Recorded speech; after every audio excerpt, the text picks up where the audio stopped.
నమస్తే, నేను Yogita. Welcome to సత్యాగ్రహి. ఆయన ఒక ఉద్యమ నేత, ప్రత్యేక రాష్ట్రం కోసం పోరాడినటువంటి నాయకుడు.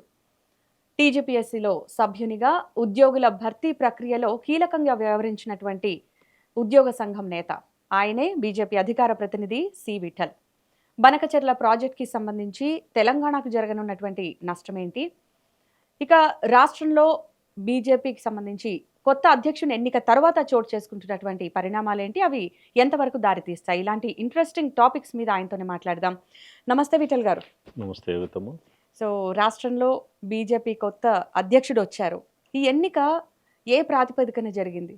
సహజంగా బీజేపీ అనేది ఒక జాతీయ పార్టీ. నంబర్ వన్, ప్రపంచంలోని అత్యంత శక్తివంతమైనటువంటి పార్టీ.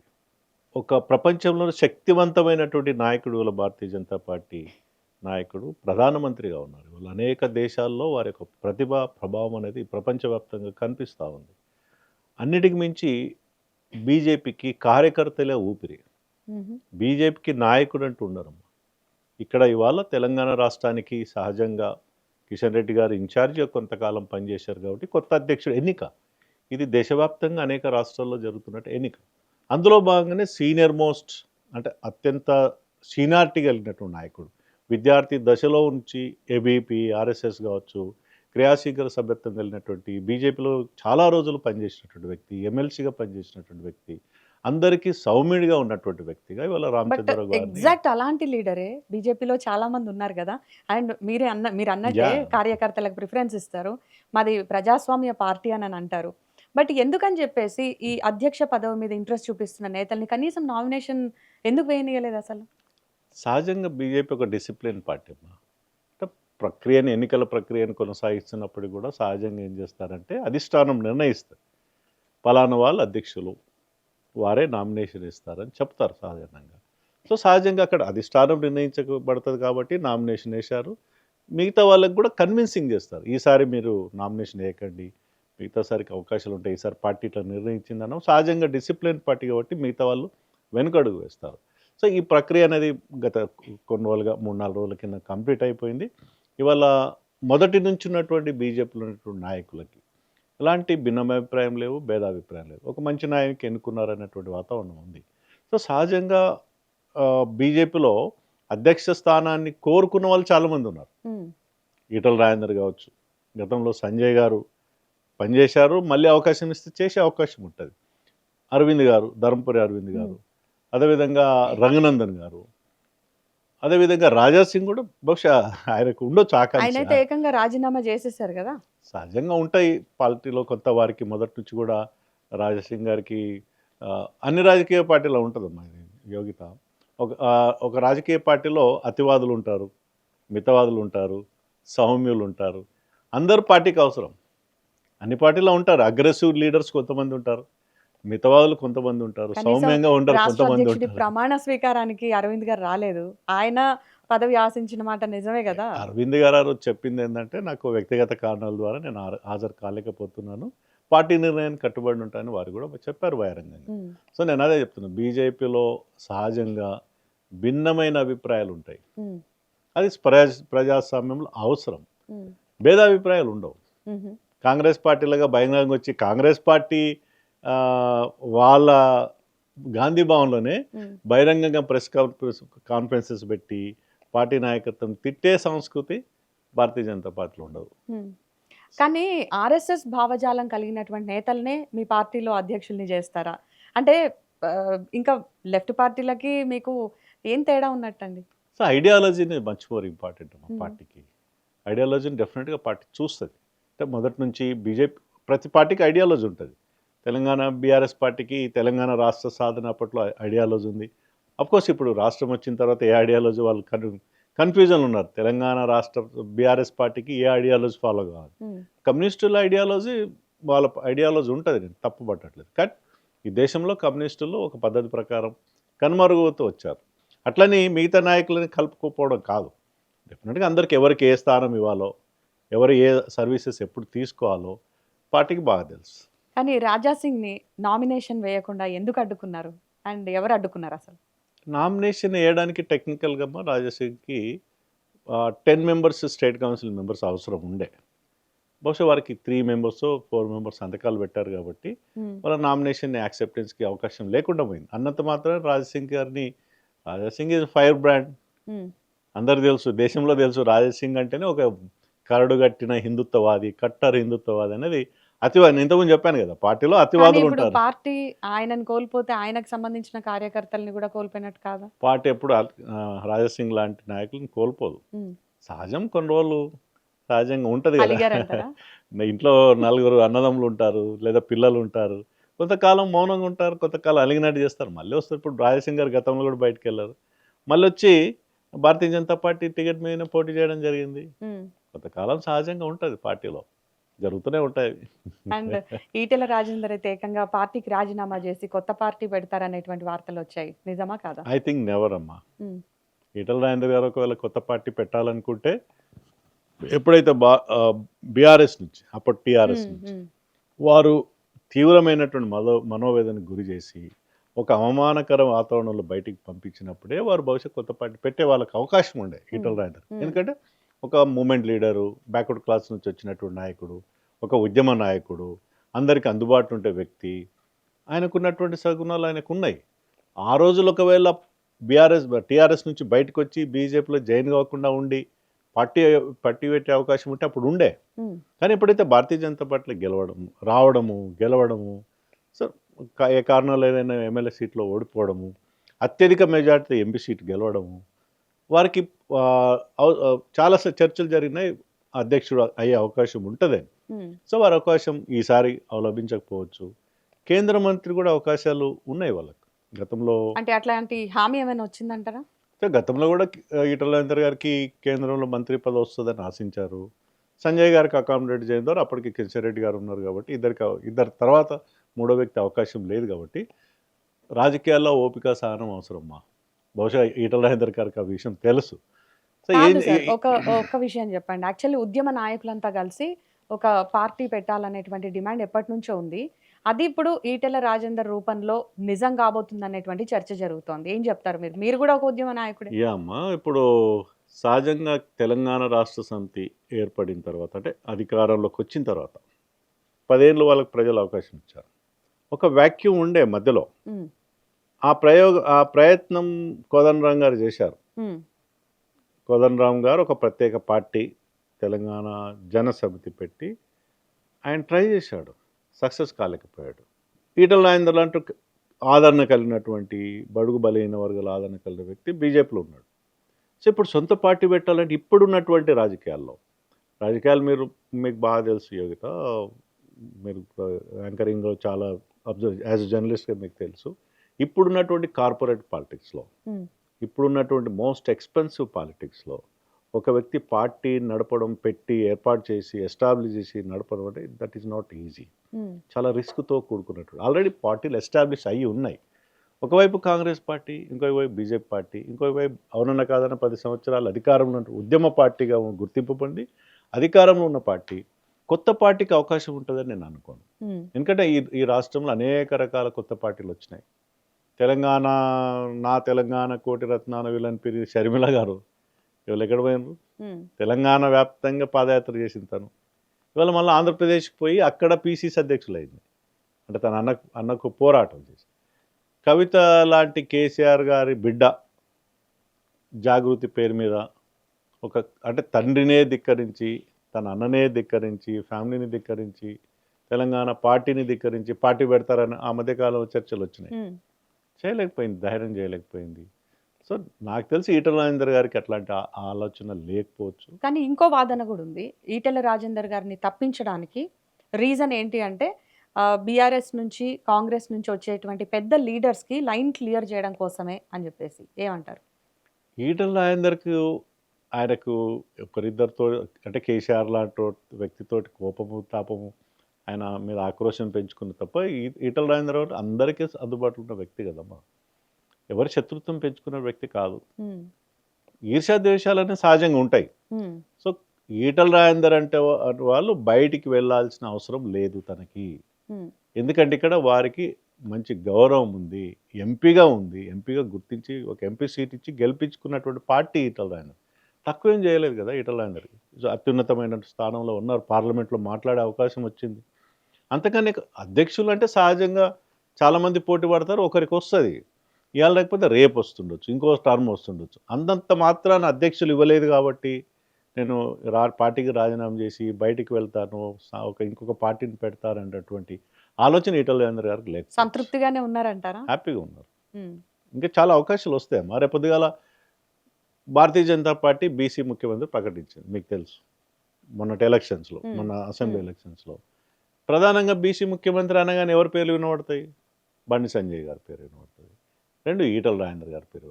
అంటే ఆ స్థాయికి ఎదిగినటువంటి వ్యక్తి ఒక జాతీయ పార్టీలో ఉండి మళ్ళీ ఇంకొక సొంత పార్టీ పెట్టి జీరో నుంచి స్టార్ట్ చేసి పాలిటిక్స్ని అంత ధైర్యం చేస్తాడు, అంత అవసరం కూడా లేదని నేను అనుకుంటున్నాను ఈటల రాజేందర్ గారికి. ఎందుకంటే ఇక్కడ మంచి సముచితమైన స్థానం ఉంది.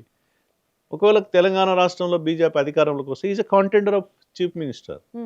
సంజయ్ తర్వాత వాళ్ళిద్దరికి, ఒకరికి కేంద్ర మంత్రి అవకాశం వస్తుంది, ఇంకొకరికి ఇక్కడ ముఖ్యమంత్రి అవకాశం వస్తుంది. కాబట్టి డెఫినెట్గా ఈటల రాజేందర్ గారు మంచి అవకాశాలు వచ్చినప్పుడు, జాతీయ స్థాయిలో గుర్తింపు ఉన్నప్పుడు, కేంద్ర అధిష్టానం వారికి గుర్తించినప్పుడు బహుశా నాకు తెలిసి ఈటల రాజేందర్ గారికి ఇంకో పార్టీ పెట్టి అవసరమే ఉండదు.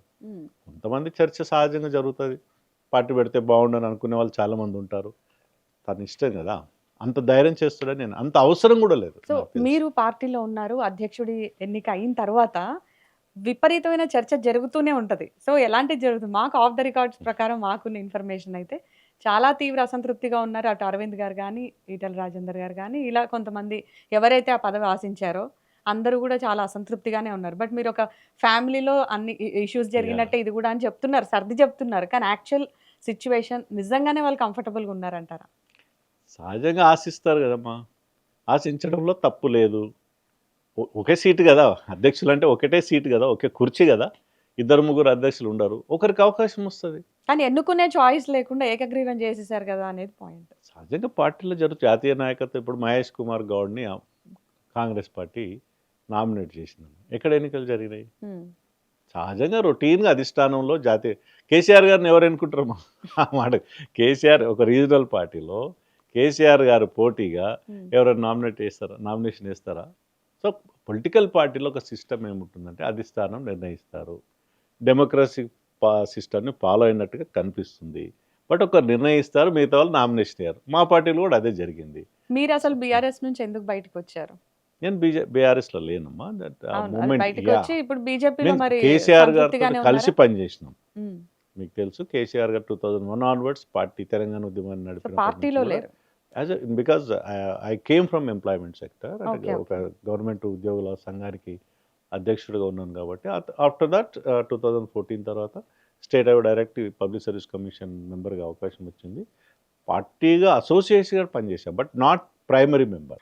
పైడి రాకేష్ రెడ్డి గారు మరి తెలంగాణ పదం తక్కువ వాడండి, తెలంగాణ పదం ఎక్కువ వాడద్దు అని అన్నారు. అంటే తెలంగాణ అని వాడడం కూడా తప్పే అంటారా? మీరు కూడా తెలంగాణ రాష్ట్రంలో ఉన్నామా, తెలంగాణ రాష్ట్రంలో ఉన్నాం. అదే తెలంగాణ రాష్ట్రం అనేది ఇట్ ఇస్ రాజ్యాంగ ప్రకారం ఏర్పడినటువంటి ప్రత్యేక రాష్ట్రం. 29 రాష్ట్రంగా ఏర్పడ్డది. బీజేపీ తెలంగాణ శాఖలో ఉన్నాం. తెలంగాణ ముఖ్యమంత్రి అంటాం, తెలంగాణ పార్టీ అంటాం, తెలంగాణ ప్రజలు అంటాం, తెలంగాణ ప్రాంతం అంటాం. కాబట్టి ఏ సందర్భంలో ఆయన రాకేష్ రెడ్డి గారు మాట్లాడారు చూడాలి తప్ప దాని మొత్తం సందర్భం ఏదైనా వినడానికి చాలా క్లారిటీగా వినిపించింది. తెలంగాణ పదం ఆపేయండి, ఇంకా తెలంగాణ పదం తక్కువ వాడండి. ఇవాళ సోషల్ మీడియాలో ఏమైపోయిందంటే కట్ అండ్ పేస్ట్లు చేసి అదొక్క పదాన్ని చూపించుండొచ్చు బహుశా. ఏ సందర్భంలో ఎవరిని ఉద్దేశించి ఏ కారణం చేత ఆయన మొత్తం ఆయన బయట ఓపెన్ చేసి చూస్తే ఏ సందర్భంలోనూ అర్థమవుతుంది. ఈ కేమ్ ఫ్రమ్ ఆర్మూర్, ఒక Bharatiya Janata party fire brand leader. నేను చెప్తున్నా కదా, ఇంతకుముందు భారతీయ జనతా పార్టీలో ఫైర్ బ్రాండ్ లీడర్ చాలామంది ఉంటారు. రాకేష్ రెడ్డి కావచ్చు, అరవింద్ కావచ్చు, రాజేసింగ్ కావచ్చు, సంజయ్ కావచ్చు, రఘునందన్ రావు కావచ్చు, ఇట్లా చెప్పుకుంటూ పోతే చాలామంది ఫైర్ బ్రాండ్స్ ఉంటారు. మా పార్టీలో అతివాదులు, మితవాదులు, తీవ్రవాదులు ఉండరు, కానీ అతివాదులు, మితభాషలు, సౌమ్యులు అందరూ ఉంటారు. కాబట్టి అప్పుడు సందర్భాన్ని బట్టి ఎవరితో మాట్లాడుతుండో, ఏ కాంటెస్ట్లో మాట్లాడుతూ చూడాలి తప్ప ఈ బిలాంగ్స్ టు తెలంగాణ స్టేట్. ఆయన ఒక ఎమ్మెల్యే, తెలంగాణ గురించి ఎందుకు మాట్లాడొద్దు అంటాడు? సరే, మీ లీడర్ ని మీరు బాగా సపోర్ట్ చేశారు. మరి ఏపీ చేపట్టే ప్రాజెక్ట్ బనకచెర్లనా జనకచెర్లనా సార్? అసలు అంటే తెల్లారి లేస్తే ఇది ఒక హాట్ టాపిక్. దీని గురించి అన్ని పార్టీల నేతలు మాట్లాడుతున్నారు. కనీస అవగాహన ఉండదా పేరు మీద అరవింద్ గారికి? దురదృష్టం ఏంటంటే తెలంగాణ సమాజానికి పార్టీలకు అతీతంగా రాజకీయ నాయకులకి ఏ లక్ష్యం, ఏ నీళ్లు నిధులు నియామకాలను తెచ్చుకున్నటువంటి రాష్ట్ర సాధన ఏదైతే ఉందో ఆ లక్ష్యం నెరవేరడంలో చేయాల్సిన కార్యక్రమాలు, చేయాల్సినంత పని తెలంగాణ రాజకీయ సమాజం చేయట్లేదని అనిపిస్తుంది. ఉమ్, ఉమ్, కారణం ఏంటంటే తెలంగాణ రాష్ట్రం వచ్చి ఒక గంగా నది తర్వాత కృష్ణా గోదావరి అద్భుతమైన నదులు, రెండు ఇటువైపు పారే నదులు. గోదావరిలో నాకు తెలిసి ప్రతి సంవత్సరం 2000 టీఎంసీలు సముద్రంలో కలుస్తాయి మనం వాడుకొని నీళ్ళు. కృష్ణానదిలో దాదాపు ఇంచుమించుగా 1000-1500 టీఎంసీలు మనం వాడుకోకుండా సముద్రంలో కలిసే అవకాశం ఉంది. తెలంగాణకు పరివాహక ప్రాంతాన్ని బట్టి, నదీ పరివాహక ప్రాంతాన్ని బట్టి 811 ఆంధ్రప్రదేశ్, ఉమ్మడి ఆంధ్రప్రదేశ్లో ఉన్న వాటా తెలంగాణకి 512 టీఎంసీలు హక్కు మనకి. రైట్ ఫ్రమ్ జోగులాంబ నుంచి ఆ ప్రాంతం నుంచి కింద కృష్ణా ఆంధ్రప్రదేశ్ కలిసే వరకు ఎన్ని ప్రాజెక్ట్స్ ఉన్నాయి? ఉమ్, చాలా ప్రాజెక్ట్స్ కట్టగలిగినాం. దానికి నీళ్ళ కేటాయింపులు ఈరోజు చేయించుకోలేకపోయింది. ఈ రోజు వరకు కూడా 10 ఏళ్ళు అయింది తెలంగాణ వచ్చి. మన రైట్ 512 టీఎంసీలు. కానీ మన తెలంగాణ సమాజం నాయకత్వం మాకు అన్ని నీళ్ళు అవసరం లేదని 299 నీళ్ళు చాలని వదిలేసారు. ఉమ్, మన హక్కుని, మన నీళ్ళను వదిలేసినాం. తద్వారా ఏందైంది, జగన్ అనేవాడు ఆ ప్రాంతానికి సంబంధించిన ముఖ్యమంత్రి, ఆ నేను అరవింద్ ప్రాంతమైన గారి గురించి ప్రేమ, అడిగా. నేను అక్కడికి వస్తాను. ఆ, ఆ ప్రాంతానికి సంబంధించినటువంటి పోతిరెడ్డిపాడుని, దాని యొక్క రంధ్రాన్ని రోజుకు 4 టీఎంసీలు పోయే వాటర్ని 8 టీఎంసీలు పెంచుకున్నాడు. అంటే ఇప్పుడు శ్రీశైలం ఒక కుండలాగా అనుకుంటే కింద రంధ్రం కొట్టి నీళ్ళు తీసుకుపోతున్నటువంటి వాతావరణం. మిగతా ప్రాజెక్ట్ నీళ్ళు ఉండవు. ప్రాజెక్టులు ఇవాళ జనకచర్లనో బనకచర్లనో ఏదైనా కావచ్చు, ఉమ్, వాళ్ళు కట్టుకుంటున్నారు, ఉమ్. నీళ్లు మళ్లించుకుంటున్నారు. పోలవరం కట్టుకున్నారు, ప్రకాశం బ్యారేజ్ నీళ్ళు ఉన్నాయి, ధవళేశ్వరం ఆయన నీళ్ళు ఉన్నాయి. మర్చిపోవడం తప్పు కాదంటారు. సహజంగా ఉంటుంది కమ్మా అప్పుడప్పుడు బై అంటే- oversight, maybe by oversight. తర్వాత నేను ఆ రోజు ప్రెస్ కాన్ఫరెన్స్లో ఉన్నాను. జనకచర్ల తర్వాత బనకచర్ల మీరే పక్కన ఉన్నారు, కరెక్ట్ బనకచర్ల చేస్తుంటే మాట్లాడారు. బనకచర్లనా అని అంటున్నారు కానీ అవును కదా అని కనీసం సారీ అనో ఇంకేదనో సరి చేసుకోలేదు. ఇది అరవింద్ గారు వ్యవహారశీలు అట్లా ఉంటుంది. నేను ఫైర్ బ్రాండ్ అని చెప్పాను కదా, అగైన్ ఈ స్పోక్ బనకచర్ల తర్వాత మాట్లాడారు. అవును, నేను కాదనట్లేదు, అది మిస్టేక్ అన్నట్టయితే ఆయన కన్సిడర్ చేయలేదు. కన్సిడర్ చేయడు ఉమ్, బికాజ్ ఈజ్ అరవింద్. బాగా సపోర్ట్ చేశారు అసలు. అయితే ఉమ్, నేనేమంటున్నామా, పోలవరంలో దాదాపు 200-300 టీఎంసీ నీళ్ళు, ధవళేశ్వరంలో 200 టీఎంసీ నీళ్ళు. అవి కాకుండా వాళ్ళ పోలవరం నుంచి ఇంకొక ప్రాజెక్ట్ తీసుకొచ్చి బనకచెర్ల కర్నూలులో ఉంటుంది, కర్నూలు దగ్గర ఉంటుంది. ఈ నీళ్ళని అక్కడ ఎత్తిపోసే వాతావరణంలో కొత్త ప్రాజెక్ట్ 80,000 కోట్ల project. Um, this might be another biggest project, just like Kaleshwaram లాగా పెద్ద ఎత్తున ఒక ప్రాజెక్ట్ తీసుకొచ్చే ప్రయత్నం జరుగుతూ ఉంది. ఈ రాష్ట్రంలో ప్రాజెక్టులన్నీ ఎవరు చేస్తారమ్మా? You know very well. ప్రాజెక్టులు ఎవరు కడతారు? ఏ కాంట్రాక్టర్ కడతాడు? ఉమ్, ఒకే ఒక్కడు, మెగా కాంట్రాక్ట్. అన్ని రాజకీయ పార్టీలు, ఉమ్, కాంగ్రెస్ వచ్చినా మెగాకే ఇస్తారు, చంద్రబాబు నాయుడు అయినా వచ్చినా మెగాకే ఇస్తాడు, ఇంకో పార్టీ బీఆర్ఎస్ పార్టీ పరిపాలించినా మెగాకే ప్రాజెక్ట్స్ పోతాయి. అంటే ఒక ప్రాజెక్ట్ని డిజైనింగ్ అనేది, మేము ఇంకా రాష్ట్రంలో అధికారం రాలే ఆ, కదా, వస్తే అంటే అన్ని వచ్చినప్పుడు మేము చూస్తాం డెఫినెట్గా. ఉమ్, ప్రాజెక్ట్ డిజైన్ అనేది ప్రజల దృష్టిలో ఉంచుకొని డిజైన్ చేస్తారా, ప్రజల అవసరాల కోసం డిజైన్ చేస్తారా, నీళ్ళు వస్తాయని డిజైన్ చేస్తారా, లేదా కాంట్రాక్టర్ లాభం వస్తుందని డిజైన్ చేస్తారా, కాంట్రాక్ట్ సంపాదించిన సంపాదనలో కమిషన్ల కోసం డిజైన్ చేస్తారా? ఇది నేను మాట్లాడదలుచుకున్నాను. అందుకే మళ్ళీ తెలంగాణ సమాజంలో ఇట్లాంటివి చాలా జరిగినాయి. కాళేశ్వరం 18 లక్షల ఎకరాలకు నీళ్ళు ఇస్తామని చెప్పి ఇవాళ 1,00,000 ఎకరాలకు కూడా నీళ్ళు ఇవ్వట్లేదు. 1,00,000 కోట్లు అంటే 98 కోట్ల ఖర్చు పెట్టినాం, ఇంకా ఖర్చు పెట్టాల్సి ఉంది. సో లక్ష్యం నెరవేరని ప్రాజెక్టులు చాలా ఉన్నాయి రాష్ట్రంలో. యాక్చువల్గా ఈ బనకచెర్ల ప్రాజెక్ట్ని అడ్డుకున్నది ఎవరంటే ఏం చెప్తారు? ఎందుకంటే కాంగ్రెస్ ఏమో ఆ క్రెడిట్ మాదే అంటుంది. బట్ ఎప్పుడూ కూడా కాంగ్రెస్ నేతలు కేంద్రానికి లేఖలు రాసినట్టు ఎక్కడా చూపించలేదు. బట్ కేసీఆర్ హయాంలో రాసినటువంటి లేఖల్ని మాత్రం చూపిస్తున్నారు. ఇవాళ తెలంగాణ ప్రయోజనాల కోసము భారతీయ జనతా పార్టీని ఆ ప్రాజెక్టుని మేము పర్మిషన్ ఇవ్వకుండా ఆపినాం. ఉమ్, అడ్డుకున్నది ఎవరంటే మేమే. ఉమ్. మరి ఎందుకు కాంగ్రెస్ మేమే అని వాళ్ళ చెప్పుకుంటారు, మా కేంద్ర జలవనరుల శాఖ మంత్రి has not given any permission to construct a Bankacherla project. మేము ఇవ్వలేదు. సరే మళ్ళీ వాళ్ళు డిపిఆర్ మాకు సబ్మిట్ చేస్తుండొచ్చు, సర్ప్లస్ వాటర్ వాడతాం, మేము సముద్రం పోయే నీళ్ళే వాడతాం అని చెప్తుండొచ్చు. That is different thing. కానీ తెలంగాణ రాష్ట్ర ప్రయోజనాల దృష్ట్యా నీటి వాటా కేటాయింపులు తెలంగాణకు జరిగే నష్టం కాపాడుకుంటూనే అదనపు వాటర్ని ఆంధ్రప్రదేశ్ రాష్ట్రము ఒకవేళ వాడుకుంటే తప్పులేదు. ఎవరికి ఆబ్జెక్షన్ ఉండదు. సముద్రంలో కలిసి నీళ్ళు వాడుకుంటే తప్పులేదు. కానీ మనకు లైబ్రేరియన్ రైట్స్ అని ఉంటాయి. అంటే ఎట్లా ఉంటుందంటే అక్కడ కింద ముందు ప్రాజెక్టులు కట్టారనుకోండి, పైన ప్రాజెక్టులు కట్టడానికి వీలు ఉండదు. అట్లాంటి సందర్భంలో భవిష్యత్తులో తెలంగాణ ప్రాజెక్ట్ ఏదైనా కట్టే అవకాశం ఉంటే మీరు ఆల్రెడీ అక్కడ బంకచెర్ల ప్రాజెక్ట్ కట్టారు కాబట్టి మీకు నీళ్ళు ఇవ్వము అని అంటారు. అది నష్టం జరుగుతుంది తెలంగాణకి. వాళ్ళు ఒకవేళ సముద్రంలో కలిసే నీళ్ళు సర్ప్లస్ వాటర్ మాత్రమే వాడుకుంటామంటే ఎవరికి అభ్యంతరం లేకపోవచ్చు. సో ఇప్పుడు కొత్త అధ్యక్షుడి నేతృత్వంలో స్థానిక సంస్థల ఎన్నికలకి జిహెచ్ఎంసీ ఎన్నికలకు వెళ్ళబోతున్నారు. మరి పార్టీ పరంగా 40% బీసీ రిజర్వేషన్లు అమలు చేస్తారా? హామీ ఇచ్చింది ఎవరమ్మా? Congress party. చట్టాన్ని తీసుకురావాల్సింది Congress party. Article 293D6 294D6 I think, దాని ప్రకారం రాష్ట్రానికి అధికారాలు ఉన్నాయి, రిజర్వేషన్ పెట్టుకునే అధికారం ఉంది. ఇవాళ తను తెలివిగా ఏం చేస్తుంది కాంగ్రెస్ పార్టీ, ఒక రిజల్యూషన్ పాస్ చేసి కేంద్రానికి పంపి మీరు చేయాలి రాజ్యాంగ సవరణ చేయాలి. భారతీయ జనతా పార్టీ ఎప్పటికీ కూడా అన్ని వర్గాలకు సామాజిక న్యాయం, సముచిత న్యాయం ఇవ్వాల్సినటువంటి పార్టీ.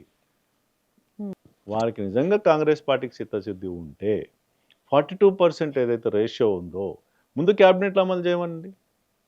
క్యాబినెట్లో బీసీస్కి 7 సీట్లు రావాలి. ఇచ్చింది 3. అక్కడ మీరు ఏ రిజర్వేషన్ అడ్డుకుంది? క్యాబినెట్కి రిజర్వేషన్స్ లేవు కదా, మీరు ఇచ్చుకోవచ్చు. ముందు అక్కడ అమలు చేయండి. అమలు చేసి ప్రజలకు ఒక నమ్మకం, విశ్వాసం కల్పేయండి. కేవలం రాజకీయాల అవసరాల కోసం, ఎన్నికల కోసం, ఓట్ల కోసం, సీట్ల కోసం బీసీ హక్కులని, బీసీ ప్రయోజనాలు కాపాడుకొని తర్వాత మర్చిపోతామంటే ఇవాళ తెలంగాణ ప్రజలు చైతన్యంగా ఉన్నారు. సోషల్ మీడియా, యూట్యూబ్ ఛానల్స్ నిత్యం చూస్తూ ఉన్నారు, ఎవరేందో వింటున్నారు. డెఫినెట్గా ప్రజల సమయం వచ్చినప్పుడు వాళ్ళకి సమాధానం చెప్తారు. సో ఇక ఉద్యోగుల విషయానికి వస్తే 2023 జూలై 1 నుంచి ఇవ్వాల్సినటువంటి పిఆర్సీకి ఇప్పటికీ 24 నెలలు గడిచిపోయింది కాబట్టి సో ఈ కాలం అంతా కూడా ఉద్యోగులు నష్టపోయినట్టే కదా. పిఆర్సీలు సహజంగా ఎట్లుంటుందమ్మా, ఎవ్రీ 5 ఇయర్స్కి ఒకసారి వస్తాయి. ఆంధ్రప్రదేశ్లో ఉన్న పిఆర్సీ 2013 పిఆర్సీ 18th రోజు కేసీఆర్ గారు అప్పట్లో వచ్చినప్పుడు పిఆర్సీ అమలు చేశారు. సెకండ్ పిఆర్సీ తెలంగాణలో వచ్చినటువంటి 18th to 23కి అయిపోయింది. అది 23కి అమలు జరగాల్సి ఉండే. ఇప్పటి వరకు ఈ ప్రభుత్వం 23లో కదా గవర్నమెంట్ వచ్చింది. ఐ థింక్ 23 ఎండింగ్లో 24 బిగినింగ్లో కాంగ్రెస్ గవర్నమెంట్ వచ్చింది. ఇప్పటివరకు రిపోర్ట్ తెప్పించుకోలేదు. రిపోర్టు రికమెండేషన్స్ ఏముందో తెలియదు, పిఆర్సీ ఇస్తారా లేదో తెలియదు.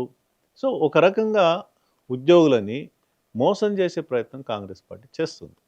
తద్వారా పాలనా యంత్రాంగంలో అత్యంత కీలకమైనటువంటి ఉద్యోగ వర్గం తీవ్రమైన అసంతృప్తితో ఉంది. ప్రభుత్వానికి ఏదో రూపంలో తను నిరసన తెలుపుతూనే ఉంది. అయినప్పుడు కూడా రేవంత్ రెడ్డి గారు ఏమంటున్నారంటే, నేనేం చేయాలి, అప్పు దొరకట్లేదు, పైసలు లేవు, నన్ను కోసుకొని తింటారా, నా దగ్గర ఏమీ లేదు అంటే ఒక దివాలా తీసిన రాష్ట్రంగా ముఖ్యమంత్రి ఆ స్థాయిలో ఉండి మాట్లాడుతున్నాడంటే ఇక రాష్ట్రం దివాలా తీసింది, రాష్ట్రం దగ్గర డబ్బులు లేవు, సంక్షేమ పథకాలకు పైసలు లేవు, ఉద్యోగుల జీతాలకు కూడా ఇవ్వలేని వాతావరణం ఉంది అని చెప్పకనే వారు చెప్తా ఉన్నారు. అది తీవ్రమైనటువంటి నష్టం చేస్తుంది రాష్ట్ర ప్రయోజనాలకి. సరే ఏ కారణం మీరు గతంలో ఉద్యోగ సంఘం నేతగా ఉన్నారు కాబట్టి ఉద్యోగుల తరఫున మీరు ఎట్లాంటి ఏమన్నా డిమాండ్ చేసే అవకాశం ఉందా? గవర్నమెంట్కి విన్నపం చేసే ఉద్యోగులకి న్యాయమైనటువంటి డిమాండ్లు ఏవైతే ఉన్నాయో, డిఏలు, డియర్నెస్ అలవెన్స్ అంటాం ఇంగ్లీష్లో, తెలుగులో ఏమో కరువు భత్యం అంటారు. Actually it is an allowance which has to be increased as per the inflation rate. ధరల పెరుగుదలకు అనుగుణంగా, పెరిగే ధరలకు అనుగుణంగా కొంత అదనపు భారం పడకుండా అలవెన్స్ ఇచ్చే చట్టం ఉంది. సో దానికి అనుగుణంగా ఇవ్వాల్సినటువంటి డిఏలు ఇప్పుడు 5 డిఏలు ఇవ్వాలి ఇప్పటివరకు టిల్ డేట్. కేంద్ర ప్రభుత్వం ఒక్క డిఏ పెండింగ్ పెట్టలేదు. బహుశా దేశంలో ఒక 2-3 రాష్ట్రాలు ఇదొకటి అనుకుంటా డిఏలు ఇవ్వకుండా ఆపింది. సో ఇది మంచి పద్ధతి కాదు. The employees once again telling you, ఇది పార్ట్ ఆఫ్ గవర్నమెంట్. వాళ్ళు సరైన రీతిలో పనిచేయకపోతే సంక్షేమ పథకాలు అమలు జరగదు. వారే ప్రభుత్వం పైన నిరసన జరుపుతుంటే ప్రజలకు నష్టం జరుగుతుంది. కాబట్టి మౌలికంగా వారికి కావాల్సిన హక్కుల సాధనలో వారికి ఇబ్బంది పెట్టకుండా వారికి కావాల్సిన హక్కులు ఏదైతే రైట్స్ ఉన్నాయో వాటిని నెరవేర్చాల్సిన బాధ్యత ప్రభుత్వం పైన ఉంటుంది. అండ్ నెరవేర్చలేదనుకోండి, ఏ సంక్షేమ పథకాలు ఆపి జీతాలు చెల్లించాలని చెప్పేసి రేవంత్ రెడ్డి గారు అన్న వ్యాఖ్యల్ని ఎలా చూస్తారు మీరు? అండ్ ఇది ప్రజలకి ఉద్యోగులకి దూరం పెంచే ప్రయత్నం కూడా అని అనుకుంటున్నారా? 100% చంద్రబాబు నాయుడు గారు ఇదే మిస్టేక్ చేశారు. మనం చూసినాం గతంలో 2004 కన్నా ముందు ఉద్యోగులను వేధింపులకు గురి చేస్తే చివరికి చంద్రబాబు నాయుడు ఇంటికి పోవాల్సి వచ్చింది. ఉమ్, ఇవాళ రేవంత్ రెడ్డి గారు ఆ పరిస్థితి తెచ్చుకుంటే వారికే నష్టం.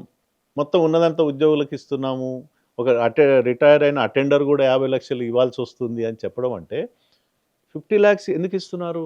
ఉమ్, ఆయన గవర్నమెంట్ శాలరీస్ ఏదో అమౌంట్ పోతూ రిటైర్మెంట్ అప్పుడు ఇంటికి డబ్బులు తోఫా ఇవ్వట్లేదు, గిఫ్ట్ ఇవ్వట్లేదు. ఉమ్, 30 సంవత్సరాలు ఒక ఎంప్లాయీ పనిచేసిన రోజు నెల నెల తన జీతంలో నుంచి కొంత కట్ అవుతుంది.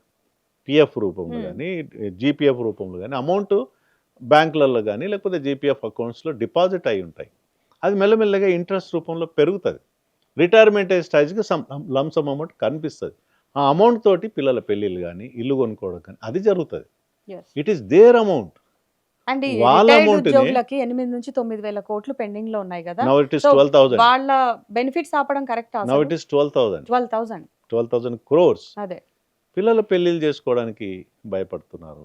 నేను ఇంకా డీప్గా చెప్పదలుచుకుంది, it is expenditure on employment, expenditure on capital expenditure on education system, expenditure on health services. ఇది ఉద్యోగుల జీతాలకు సంబంధం కాదు. ఉమ్, వైద్యానికి సరి అయిన సదుపాయాలను వైద్యం అందించడానికి నర్సులకు డాక్టర్స్కు శాలరీ పేమెంట్ చేస్తే it is not a salary, um, it is expenditure on health. yes. Law and ఆర్డర్ని కాపాడుకోవడానికి దాదాపు ఒక 70,000 మందో 80,000 మంది పోలీస్ డిపార్ట్మెంట్కి జీతాలు ఇస్తున్నామంటే వాళ్ళకి జీతాల రూపంలో చూడకూడదు. Um, it's a cost of law and order. Um, దీన్ని అర్థం చేసుకునే ముఖ్యమంత్రి దీన్ని అర్థం చేసుకోకుండా ఉద్యోగుల మీద అభాండాలు మోస్తే ప్రజలకు ఉద్యోగులకు గ్యాప్ పెరుగుతుంది కమ్మా. ఉమ్. తద్వారా ఏం జరుగుతుంది? పాలన యంత్రాంగం కుంటుపడుతుంది. అది తెలుసుకోవాలి ముఖ్యమంత్రి గారు. అండ్ గరిష్ట పరిమితి లేకుండా నగదు రహిత వైద్యం అందిస్తామనడం కరెక్టే, కానీ ఇది ఈ ఇంప్లిమెంటేషన్ ఎంతవరకు జరగచ్చు? బికాజ్ ఒక పెండింగ్ బిల్లులు అనేవి హాస్పిటల్స్కి చెల్లించకపోతే మళ్ళీ పరిస్థితి మొదటికి రాదా? ఎలా ఇంప్లిమెంట్ చేస్తారు? ఈ దేశంలో సగటు మనిషి, సగటు వ్యక్తి విద్యా వైద్యాన్ని ఉచితంగా కోరుకుంటున్నారు. Because it is right. నేనున్నాను, మీరున్నారు, you are paying GST, you are paying income tax. మనకు వచ్చే జీతంలో తెలిసో తెలవకుండానే దాదాపు 100 రూపాయలు సంపాదించినామంటే లేదా 1,00,000 రూపాయలు వచ్చిందంటే మనకు తెలియకుండానే 40 నుంచి 50 వేల రూపాయలు ఈ ప్రభుత్వాలకి, కేంద్రానికి, రాష్ట్రానికి అదనంగా ట్యాక్స్ రూపంలో పేమెంట్ చేస్తారు. బట్ అయినా బిల్స్ మాత్రం స్టిల్ పెండింగ్ లో ఉంటాయి. ఎగ్జాక్ట్. తొందరగా రిలీజ్ చేయరు ఎందుకు? ఈ ఉచిత వైద్యాన్ని, ఉచిత విద్యని పొందే హక్కు సగటు మానవునికి ఉంది. ట్యాక్స్ పేయర్స్ అందరు కూడా, ట్యాక్స్ పే చేయని వాళ్ళకు కూడా. ప్రభుత్వాలు ఇక్కడ విఫలమవుతున్నాయి. ప్రజలకి సంక్షేమాలు అవి ఇవి ఎందుకమ్మా, ఏమవసరం? ఉచిత విద్య ఇవ్వండి, ఉచిత వైద్యాన్ని ఇస్తే సరిపోతుంది, ఉచిత విద్య ఇస్తే సరిపోతుంది, జీవితకాలంలో ఉండడానికి ఇల్లు ఇస్తే సరిపోతుంది. ప్రత్యక్షం పరోక్ష అంటే గవర్నమెంట్ ఎంప్లాయ్మెంటో, ప్రైవేట్ ఎంప్లాయ్మెంటో, సెల్ఫ్ ఎంప్లాయ్మెంట్, ఒక ఎంప్లాయ్మెంట్ క్రియేట్ చేస్తే సరిపోతుంది. ఇవి చేయరు. ప్రైవేట్ స్కూల్లో ఎల్కేజీ పిల్లలకి 3 లక్షనో 2 లక్షలు కట్టాల్సిందే. మన ఇంట్లో ఎవరైనా ఆరోగ్యం పాడైపోతే హాస్పిటల్ చేస్తే 5 లక్షలు 10 లక్షలు బిల్లు పే చేయాల్సిందే. ఉన్న ఆస్తులను అమ్ముకోవాల్సిందే, బజార్న పడాల్సిందే. ఇది మన దేశంలో సృష్టించుకున్నటువంటి అభివృద్ధి. వెరాజ్ డెవలపింగ్ ఎకానమీస్ వైద్యాన్ని ఉచితంగా ఇస్తారు, విద్యని ఉచితంగా అందిస్తూ అప్ టు 12th స్టాండర్డ్ గవర్నమెంట్లో, అమెరికా లాంటి డెవలప్డ్ ఎకానమీలో వాళ్ళ ప్రభుత్వం విధి. మన దురదృష్టం భారతదేశంలో ఇక్కడికి 75 సంవత్సరాల స్వాతంత్రంలో ఇప్పటికి కూడా మనం ఇంకా ఉచిత విద్యం ఇవ్వాలి, ఉచిత వైద్యం ఇవ్వాలని పోరాడుతున్నాం. ఇచ్చినప్పుడు కూడా క్వాలిటీ లేదు. That's what. సో పాలకులకి ఒక విజన్ ఉండాలి, ఒక దురదృష్టి ఉండాలి. Leader must B a states man. Leader should not be a politician. Politician లీడర్గా ఉండడానికి వీళ్ళే స్టేట్మెంట్గా ఉండాలి. ప్రజలు నీకు గొప్ప అవకాశం ఇచ్చారు, ముఖ్యమంత్రి అయ్యారు లేదా ప్రధానమంత్రి కాగలరు. ప్రజలకు కావాల్సింది మౌలికమైనటువంటి అంశాలు ఏంటి, వాళ్ళు ఏం కోరుకుంటున్నారు, అది ఇవ్వాలి. దురదృష్టవశాత్తు ఏంటంటే ఇవి మాఫియా గ్యాంగులు ఉంటాయి, విద్య వెనకాల మాఫియా గ్యాంగులు ఉంటాయి, రేట్లు ధరలను పెంచుకుంటూనే పోతారు, ఎవరు అడిగే నాదుడు ఉండడు. వైద్యం వెనకాల మాఫియా గ్యాంగులు ఉంటాయి, ఫార్మా మాఫియా గ్యాంగులు ఉంటాయి. మామూలు జ్వరం వస్తే ₹1,00,000 అయితే అమ్మా కార్పొరేట్ హాస్పిటల్లో ఒక 2 డేస్కో 3 అవును. డేస్కో. ఇదే మనం సమాజాన్ని సృష్టించుకుంది. మళ్ళీ చెప్తున్నాను, నా రైట్, నేను సంపాదించిన దానిలో 30-40% నువ్వు ఏదో రూపంలో నా జేబులోకి వెళ్ళి గుంజుకుంటున్నావు కదా, ఉమ్, జిఎస్టీనో ఇంకేదో ఏదో రూపంలో ట్యాక్స్. మరి అంత పెద్ద అమౌంట్ నేను కడుతుంటే నాకు మినిమం ఫెసిలిటీస్ ఇవ్వకపోతే ఏంటి? సో స్టిల్ కొంత గురు అయినప్పటికీ కూడా భవిష్యత్ తరాలు, రాబోయే ప్రభుత్వాలు, బీజేపీ లక్ష్యం అదే. I was a member of but manifesto ఇప్పుడు కమిటీ. సెంట్రల్లో ఉన్న బీజేపీ పార్టీ రాష్ట్రంలో జోక్యం చేసుకొని పరిస్థితుల్ని చక్కదిద్దేటువంటి ప్రయత్నం చేయదా? మనం ఫెడరల్ గవర్నమెంట్ కదా. ఉమ్, నేను ఇంతకుముందు చెప్పిన మోడీ గారు ఒక హెల్త్ కార్డుని, మన ఆయుష్మాన్ భారత్ అనే హెల్త్ కార్డుని ₹5,00,000 అందరికీ ఇచ్చే అవకాశం కల్పిస్తూ ఉన్నారు. అదేవిధంగా విద్యని, దేశవ్యాప్తంగా విద్యని చాలా ఫెసిలిటీ పెంచుకుంటూ, ఇట్స్ ఫెడరల్ గవర్నమెంట్ కాబట్టి ఇది కాంకరెంట్ లిస్ట్లో ఉంటుంది కాబట్టి, విద్య రెండు కాంగ్రెస్లో ఉంటాయి కాబట్టి స్టేట్ మీద ఏదో రుద్దే ప్రయత్నం జరగదు. బట్ రాష్ట్రంలో ఉన్నటువంటి ప్రజలు, నాయకులు దానికోసం వెంటనే పోరాడాల్సిన అవసరం ఉంది, ప్రభుత్వం కళ్ళు తెరిపించాల్సిన అవసరం. అండ్ ఉద్యోగులు ప్రతి నెల ₹500 జమ చేయాలని చెప్పేసి ప్రభుత్వం చెప్పింది. కొంచెం ఎక్స్ప్లెయిన్ చేస్తారా? హెల్త్ కార్డ్స్ యాక్చువల్గా మేము 2014లో అప్పుడు ఉన్నటువంటి మేనిఫెస్టోలో, మీకు I'm also one of the member in that committee, మేము ఏం చెప్పామంటే నాట్ ఓన్లీ ఎంప్లాయీస్, మొత్తం తెలంగాణ అంటే ప్రజలందరికీ కూడా హెల్త్ కార్డ్స్ ఇవ్వచ్చు అని మేము ప్రపోజ్ చేశాం. ప్రజలందరూ కూడా, ఎంప్లాయీస్కి ఎందుకు, ప్రజలకు కూడా హెల్త్ కార్డు ఇవ్వచ్చు, అందరికీ ఉచితంగా ఒక హెల్త్ కార్డు ఉంటే చాలు. ఈవెన్ జర్నలిస్ట్ కూడా ఆ రోజు ఎంప్లాయీస్కి ఇంప్లిమెంట్ చేసే ప్రయత్నం జరిగింది, జర్నలిస్ట్ కూడా హెల్త్ కార్డు ఇచ్చారు. అవి పని చేయలేదు, డిఫరెంట్ థింగ్. ఎందుకు పని చేయలేదు అంటే ఫండ్స్ లేవు. ఫండ్స్ ఎందుకు లేవంటే మేము ఇస్తామన్న ప్రభుత్వం తీసుకోలే. అప్పుడు వీఆర్ రెడీ టు కాంట్రిబ్యూట్. మనకు ₹50,000 నెలకు జీతం వస్తే ఒక 500, ₹1,000 హెల్త్ కోసం కాంట్రిబ్యూట్ చేయడంలో వాట్ ఈజ్ రాంగ్? ఆ రోజు అప్పటి ముఖ్యమంత్రి గారు కేసీఆర్ గారు, మీరు ఇచ్చేదేంది, ప్రభుత్వమే భరిస్తుంది అన్నాడు, తీసుకోలేదు. ఇప్పుడు మళ్ళీ ఈ ప్రభుత్వం వచ్చిన తర్వాత మా కాంట్రిబ్యూషన్ మేమిస్తాం, మీ కాంట్రిబ్యూషన్ మీరు ఇవ్వండి, సమ్ అమౌంట్ అక్కడ డిపాజిట్ అవుతుంది, అందులోకి వెళ్ళి ఖర్చు పెడదామని ఒక పాలసీ. It's a good. ఇంకా అవసరమైతే 500 కాదు ₹1,000 పేమెంట్ చేసినా నష్టం లేదు. జర్నలిస్ట్ మిత్రులను చాలామంది అవసరమైతే వాళ్ళ సంవత్సరానికి 1,000-2,000 మీరు కాంట్రిబ్యూషన్ తీసుకోండి. అట్లనే ప్రజలందరికీ కూడా హెల్త్ కార్డు ఇవ్వచ్చు. నేను ఇంతకుముందు చెప్పినట్టుగా గ్రూప్ ఇన్సూరెన్స్ చేసి, సేమ్ తెలంగాణ ప్రజలు 4 కోట్లు అనుకుందాం, 4 కోట్ల ప్రజలందరికీ వాళ్ళ క్యాడరు, ఉన్నత వర్గాల, పేద వర్గాలను సంబంధం లేకుండా అందరూ ట్యాక్స్ పేయర్స్ కాబట్టి ప్రతి వ్యక్తికి కూడా హెల్త్ కార్డు ఇవ్వచ్చు. It's possible. కానీ పాలకులు చెయ్యరు. ఎట్లా చేయొచ్చు అని అనొచ్చు, ఇంతమందికి ఎట్లా ఖర్చు పరిస్థితి అంటే ఇంటర్నేషనల్ స్టాండర్డ్లో, గ్లోబల్లో మనం టెండర్స్ పిలిస్తే గ్లోబల్ ఇన్సూరెన్స్ కంపెనీలు ముందుకు వస్తాయి. నా ఆధార్ కార్డు తీసుకొని హెల్త్ కార్డు ఇస్తారు, దానికి ₹10,000 ప్రీమియమో ₹15,000 ప్రీమియం తీసుకుంటారు. తీసుకొని వాట్ ఈజ్ రాంగ్? వైద్యం మీద, విద్య మీద ఇప్పుడు పెడుతున్న 5% సరిపోదు, 10-15% పెట్టాల్సిన అవసరం ఉంది. మొత్తం 4 కోట్ల మందికి ఉచిత వైద్యం ఇవ్వచ్చు కదా, అది చెయ్యరు. ఎందుకంటే ఎవరి ప్రయోజనాలు వాళ్ళకు ఉంటాయి. ఏ రంగాలలో ఆ రంగాల్లో మాఫియా గ్యాంగులు ఉంటాయి, అవి అమలు చేయనియరు. ఇట్లా ఇస్తే కొన్ని వ్యాపారాలు బంద్ అవుతాయి, కొన్ని హాస్పిటల్స్ బంద్ అవుతాయి, ఉచిత విద్య ఇస్తే కొన్ని ప్రైవేట్ స్కూల్స్ బంద్ అవుతాయి, కాలేజీలు బంద్ అవుతాయి. కాబట్టి ఇవన్నీ కూడా నడుస్తూనే ఉంటుంది వ్యవస్థ. అందుకనే leader must be a statesman. అట్లాంటి లీడర్ కావాలని కోరుకుంటున్నాం.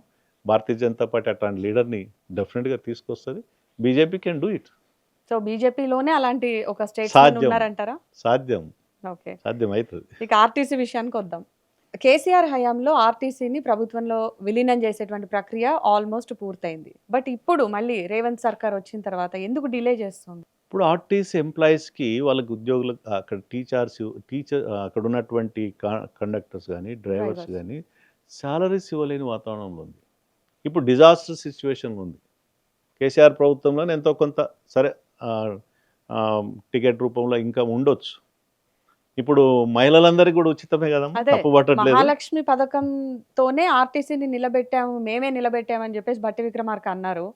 అంటే నిజంగానే మహాలక్ష్మి పథకం నిలబెట్టిందంటారా ఇప్పుడు ఆర్టీసీ? మీరు ఒక కెమెరా తీసుకొని ఆర్టీసీ బస్ ఉమ్, విజువల్ తీసుకోండి అమ్మా. ఎంతమంది మహిళలు దాన్ని యూజ్ చేసుకుంటున్నారు, ఎంతమంది జెంట్స్ యూజ్ చేసుకుంటున్నారు. మహిళలకు ఉచితమే కదా, ఉమ్, ఎవరు దానికి ఉన్న ఐఏఎస్ ఆఫీసర్ అయినా ఉచిత బస్సు ఎక్కొచ్చు. రేవంత్ గారు ఇచ్చిన అవకాశం కదా, ఓకే, వెల్ గుడ్, ఉమ్, తప్పు పట్టట్లేదు. ఎంతమంది జెంట్స్ దాన్ని వాడుకుంటున్నారు? ఉమ్, నాట్ ఈవెన్ 10%. ఇప్పుడు మాలాంటి వాళ్ళు ఆర్టీసీ బస్సు ఎక్కాలనుకుంటే ఉమ్, సీటే ఉండదు, మేము ఎందుకు ఎక్కాలనుకుంటాం, అంతే కదా. So where is income? Um, income లేనిది ఆ వ్యవస్థ ఎట్లా నిలబడుతుంది? వాళ్ళకి జీతాలు ఇవ్వలేని వాతావరణంలో ఆర్టీసీ ఉంది కాబట్టి ఆ జీతాలు అక్కడ పనిచేసిన ఉద్యోగులను గవర్నమెంట్ ఎంప్లాయీస్గా గుర్తించమని వాళ్ళ డిమాండ్. కాంగ్రెస్ అప్పుడున్నట్టు కేసీఆర్ గవర్నమెంట్ ఒప్పుకుంది, ఈయన ఒప్పుకున్నాడు మేనిఫెస్టో. మరి ఎందుకు దాన్ని అమలు చేయట్లేదు? గవర్నమెంటే వారికి సాలరీస్ ఇస్తే ఆర్టీసీ బతుకుతుంది. ఉన్న దాంట్లో మెజారిటీలో 50-60% శాలరీస్కి వెళ్తాయి కాబట్టి గవర్నమెంట్ హ్యాస్ టు టేక్, వాళ్ళందరూ కూడా మెర్జ్ చేయాలి గవర్నమెంట్ సర్వీస్లో, వాళ్ళకి ప్రభుత్వమే జీతాలు ఇవ్వాలి, ఆర్టీసీ బతకాలి. ఉమ్. బికాజ్ ప్రజా రవాణా వ్యవస్థ పేదవాళ్ళ యొక్క ఆయుధం, పేదవాళ్ళ యొక్క వెహికల్ అది. కాబట్టి దాన్ని తప్పకుండా దాన్ని కాపాడుకోవాల్సిన బాధ్యత ప్రభుత్వం పైన ఉంది. అండ్ జాబ్ క్యాలెండర్ అన్నారు, ఇప్పుడు మొత్తానికి పక్కన పెట్టేశారు. సో ఎస్సీ వర్గీకరణ కానివ్వండి, బీసీ రిజర్వేషన్లు అన్నీ ఒక కొలిక్కి వచ్చినప్పటికీ కూడా నోటిఫికేషన్ల మీద మాత్రం దృష్టి పెట్టట్లేదు ఎందుకు? మీరు సత్యాగ్రహ టీవీలో రేవంత్ రెడ్డి గారు ముఖ్యమంత్రి కాకన్నా ముందు విజువల్స్ ఉన్నాయి, వాళ్ళ మాటలు ఉన్నాయి, అవి ప్లే చేయండి. ఉమ్, ఆ తర్వాత ఆయన మాట్లాడిన మాటలు ప్లే చేయండి, ఇప్పుడు మాట్లాడుతున్న మాటలు ప్లే చేయండి, ప్రజలకు వాస్తవాలు తెలుస్తాయి. 2 లక్షల ఉద్యోగాలని మేము ప్రభుత్వం వచ్చిన వెంటనే ఏకకాలంలో నోటిఫికేషన్ జూన్ 2 రోజు నోటిఫికేషన్ ఇచ్చి సెప్టెంబర్ 10 వరకు, సెప్టెంబర్ 17 వరకు 2 లక్షల ఉద్యోగాలను ఫిలప్ చేస్తామని చెప్పినటువంటి గనుడు ఉమ్, రేవంత్ రెడ్డి గారు. ఇవాళ 2 ఇయర్స్ దగ్గరికి అయిపోయింది కదమ్మా. ఉమ్, ఎన్ని ఉద్యోగాలు నింపారు? పట్టుమని నాకు తెలిసి 10-12 వేల టీచర్స్ ఉద్యోగాలు తప్ప మిగతా కోర్టు కేసు నడుస్తుంది. మిగతా ఉద్యోగాలు ఎందుకు నింపలేదు? నిరుద్యోగులే కదా నీకు పనిచేసింది, నిరుద్యోగులు కదా నీ గెలుపు కోసం పనిచేసింది. ఇవాళ కూడా నిరుద్యోగులు ఎక్కడ నిరసన తెలిపినట్టున్నారు. 2 లక్షల ఖాళీలు ఉండి 5 లక్షలు ఉండాల్సిన ఉద్యోగాలు 2 లక్షలు 3 లక్షలు మాత్రమే ఉన్నారు. 2 లక్షలు వేకెన్సీ. ఒక ఆఫీస్లో 10 కుర్చీలు ఉంటే 4 కుర్చీలు ఖాళీ ఉన్నాయి, 6 మంది పనిచేస్తున్నారు. ఎట్లా పాలన యంత్రాంగం పనిచేసినట్లు అవుతుంది? ఎందుకు వాళ్ళని ఫిలప్ చేయట్లేదు? ఫిలప్ చేయడంలో ఉన్న అడ్డంకులు ఏంటి? ఎందుకు మీరు నిరుద్యోగులకు హామీ ఇచ్చి మోసం చేశారు? ఇవన్నీ వాళ్ళ నిరుద్యోగులు అడుగుతూ ఉన్నారు. ఇప్పటికైనా జాబ్ క్యాలెండర్ ఇస్తూ వెంటనే వేకెన్సీస్ ఫిలప్ చేస్తే అన్నీ మొత్తం నువ్వు ప్రతి నిరుద్యోగికి జాబ్ ఇవ్వాలని ఎక్కడ సాధ్యం కాదు. అది దెర్ ఆర్ 50 lakhs అన్ఎంప్లాయీస్. మీరు ఇవ్వాల్సింది 2 లక్షలే ఇస్తారు. మిగతా వాళ్ళకి సెల్ఫ్ ఎంప్లాయ్మెంటో, ప్రైవేట్ ఎంప్లాయ్మెంటో లేదా విదేశాలకు కావాల్సినటువంటి సదుపాయాలు కల్పించాల్సిన బాధ్యత ప్రభుత్వం పైన ఉంటుంది. సో 2 lakhs ఏదైతే మీరు హామీ ఇచ్చారో వాటి ఫిలప్ చేయండి ఫస్ట్. హామీ నెరవేర్చకపోతే ఎట్లమ్మా? రాజకీయ నాయకులు ఎట్లా నమ్ముతారు? కాంగ్రెస్ ఇవ్వలేదని మీ కోటేశారు, మరి మీరు ఇవ్వకపోతే మళ్ళీ అదే చెప్తున్నాను, మీరు మోసం చేయరు. రాబోయే రోజుల్లో బీజేపీని గెలిపిస్తారని నేను అంటున్నాను. సో వచ్చే ఎన్నికల్లో కూటమి పోటీ చేస్తే గనక గెలుపు అవకాశాలు ఎట్లుంటాయి? చాలా దూరం, ఇంకా ఎలక్షన్స్ మేబీ 3.5 years అప్పటి వరకు అంత అప్పుడున్న ground level. రాజకీయాలు మారుతూ ఉంటాయి. అప్పుడు ఉన్నటువంటి వాతావరణంలో ఎవరు మాతో కలిసి వస్తారు, ఎవరు కలిసి రారు. మేమైతే ఇండిపెండెంట్గా పోటీ చేసినాం. గతంలో 35% ఓట్ బ్యాంక్ మేము తీసుకోగలిగినాం, 8 ఎంపీ సీట్లు గెలవగలిగినాం. 56 సీట్లలో ఎంపీ విషయానికి 56 నియోజకవర్గాల్లో బలంగా భారతీయ జనతా పార్టీ బలంగా ఉంది. ఆ అవసరం భవిష్యత్తులో లేకపోవచ్చు.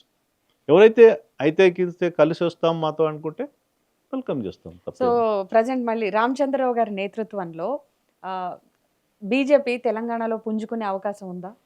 రామచంద్రరావు గారు అందరు వాడు. ఇంతకుముందు చెప్పిన నాయకులలో భిన్నాభిప్రాయాలు ఉంటాయి కానీ భేదాభిప్రాయాలు ఉండవు. రామచంద్రరావు గారు వారు అందరితోటి కలిసి కోఆర్డినేషన్ చేసుకొని అందరు నాయకులను కలిసి అందరినీ సమిష్టిగా తన డ్రైవింగ్ ఫోర్స్ నడుపుతాడు. అందుకని వారికి అవకాశం ఇచ్చారు. మీ ప్రొఫైల్, మీ నేపథ్యం చూసుకుంటే మీరు ఉద్యోగ సంఘం నేతగా ఉన్నారు తెలుసు, ఉద్యమకారుడిగా ఉన్నారు. Yeah, దానికి ముందేంటి? నా గ్రాడ్యుయేషన్ అయిపోయిన తర్వాత first time I entered into Osmania university for PG. Thereafter I completed my MPhil from campus. Thereafter I completed my law from Usmania. ఆ తర్వాత నాకు నా ఇష్టమైన ప్రొఫెషన్ టీచింగ్ సైడ్ అంటే ప్రొఫెసర్ సైడ్ పోవాలనుకున్నాను. I work assistant professor for 5 years. కొన్ని రోజులు నేను జర్నలిస్ట్ చేశాను. మ్మ్. జర్నలిస్ట్ చేసిన తర్వాత అసిస్టెంట్ ప్రొఫెసర్గా 4-5 years చేసిన తర్వాత పెళ్ళి అయింది. పెళ్ళి కాగానే అది అది అసిస్టెంట్ కాంట్రాక్ట్ జాబ్ అది. సో ఏదో పర్మనెంట్ జాబ్ కావాలన్న తరుణంలో గవర్నమెంట్ సర్వీస్ వచ్చింది గ్రూప్ 2 సర్వీసెస్ కింద. అప్పుడే పెళ్ళి అయింది 23 ఏళ్లలో. So then I join in government service. Hmm. Government సర్వీస్లో జాయిన్ అయినటువంటి వాతావరణంలోనే then I was return group 1 service in those days. I faced interview, group 1 interview. మొదటిసారి ఆ ఇంటర్వ్యూలో నేను ప్రాంతీయ తత్వాన్ని ఫేస్ చేశాను. మ్మ్. ఆంధ్రప్రదేశ్ అన్నది అక్కడ కలిసి ఉంది కాబట్టి అక్కడ ఉన్నటువంటి ప్రశ్నలు కానీ పేర్ల మీద, ఊర్ల మీద, ప్రాంతాల మీద ఒక వివక్ష కనిపించింది. మ్మ్. అనుకున్నాను డెఫినెట్ ఆ రకంగా వాతావరణం ఇంటర్వ్యూలో ఉండకూడదు. But I faced it. నాకు రిటర్న్ ఎగ్జామ్లో మంచి మార్కులు వచ్చినప్పుడు ఇంటర్వ్యూలో తక్కువ మార్కులు వేయడం ద్వారా I lost job there. Of course నాకు టీచింగ్ సైడ్ ఇంట్రెస్ట్ ఉండే, నేను అటు వెళ్ళలేకపోయాను. గవర్నమెంట్ సర్వీస్లో వచ్చిన తర్వాత ఆంధ్రప్రదేశ్ అనే రాష్ట్రంలో పాలనా యంత్రాంగంలో ఉన్నటువంటి అధికారంలో ఉన్నటువంటి వివక్ష నేను చూశాను. మ్మ్.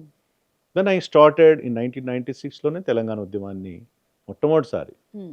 మాలాంటి వాళ్ళు జయశంకర్ గారు మాకు అప్పుడు చాలా సీనియర్, చాలా పెద్దరు.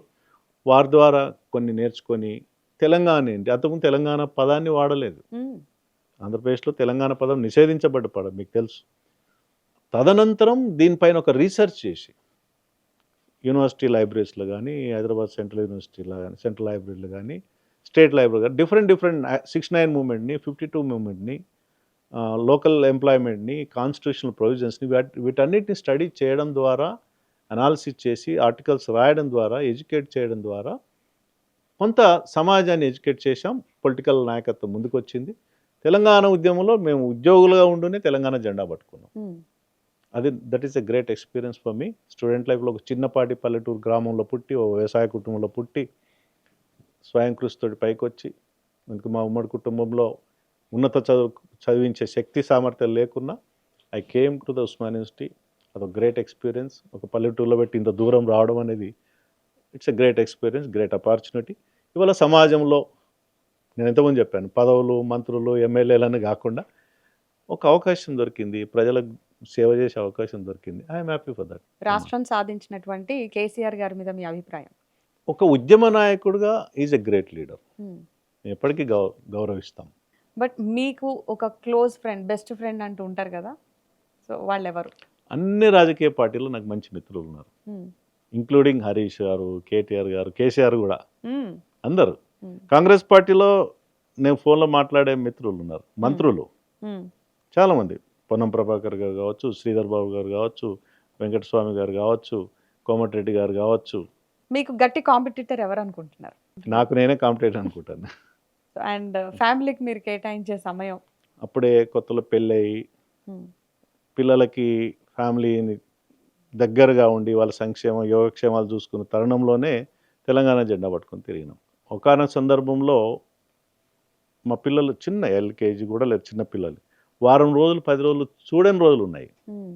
ఇంట్లో ఉండి ఎప్పుడో రాత్రి 10కో 11కో 12కో ఇంటికి వస్తే మార్నింగ్ 5 గంటలకు 6 గంటలకు వెళ్ళిపోయేవాళ్ళం. నా పిల్లల్ని చూసుకోలేని వాతావరణం కూడా తెలంగాణ ఉద్యమం గడిచిపోయింది. అవి నిజంగా ఒక అంటే సరే సమాజం కోసం పనిచేసిన ఒక సంతృప్తి ఉన్నప్పుడు కూడా ఫ్యామిలీతోటి చాలా కోల్పోయినాం. Entire credit goes to my wife. She has taken care of everything. ఆయన టీచర్గా ఉండి కూడా తను మానేసి ఫ్యామిలీ కోసం, పిల్లల కోసం మ్మ్. నేను ఇట్లా దేశం బట్టి దేశాలు తిరుగుతుంటే వాళ్ళు కేటాయించిన టైం, వారు ఇచ్చిన time, it's a great life. ఎంతమంది నౌ పిల్లలు సెటిల్ ఓన్లీ మీకు? ఇద్దరమ్మా. మ్మ్. పాప డాక్టర్, సీఈస్ మ్మ్. ఎండి అయిపోయి Oh. Now she's working as a practice civil assistant service చేస్తుంది. బాబు ఏమో ఆయన కూడా సెటిల్ అయ్యిండు, ఐర్లాండ్లో పీజీ చేసి దీంట్లో ఐటీ సైడ్ ఈ settle now. Both are settle, okay, no problem. So రాజకీయంగా మీ ఫ్యూచర్ ప్లాన్స్ ఏంటి? అదే చెప్తున్నాం కదమ్మా, సమాజానికి సేవ చేసే దృక్పథం. That's what I'm telling you. Vittal గారు కేవలం ఓన్లీ ఒక వర్కహాలికా లేదంటే ఎంటర్టైన్మెంట్స్ మూవీస్ ఏమన్నా చూసే అలవాటు ఉందా? ఎంటర్టైన్మెంట్కి టైం కేటాయిస్తారా? I do enjoy with work, I do enjoy with reading the books, newspapers కానీ చదవడం. ఇప్పుడు సోషల్ మీడియాలో వస్తున్నటువంటి ఆర్టికల్స్, ఈ మధ్య ఏఐని కూడా చాలా వాడుతున్నాను నేను. నిత్యం చదువుకోవాలని ఇష్టపడతా. టైం దొరికినప్పుడు సినిమాలో స్టోరీసో ఫ్యామిలీకో. ఫేవరెట్ యాక్టర్ ఎవరు మరి? శోభన్ బాబు. చాలా మంది ఉన్నారు, ఇప్పుడు బట్ ఈ జనరేషన్. పవన్ కళ్యాణ్. ఓకే, సందర్భం వచ్చింది కాబట్టి అడుగుతున్నా. ఎట్లా ఉంది ఏపీలో పవన్ గారి పనితీరు? Definitely we can say is a different politician. సమాజానికి ఏదో ఎంతో కొంత ఒక ఆవేశం చేయాలని తపన ఉన్నటువంటి వ్యక్తి. పాలిటిక్స్లో అట్లాంటి వాళ్ళు సక్సెస్ కావాలని కోరుకుందాం, చూద్దాం ఏమవుతుంది. సో ఇక కమింగ్ టు మీ పర్సనల్గా ఏదైనా బాగా బాధ వచ్చినా సంతోషం వచ్చినా ఫస్ట్ కాల్ ఎవరికి వెళ్తుంది షేర్ చేసుకోవడానికి? ఎవరితో షేర్ చేసుకోనమ్మా. సో ఇంట్రోవర్టా మీరు? అప్పుడప్పుడు మౌనంగా ఉండిపోతారు. మీరు ఎటైనా వెళ్ళాలనుకుంటే ఫేవరెట్ డెస్టినేషన్ స్పాట్ ఏది? Coorg. Coorg. I like Western Ghats much Okay. More.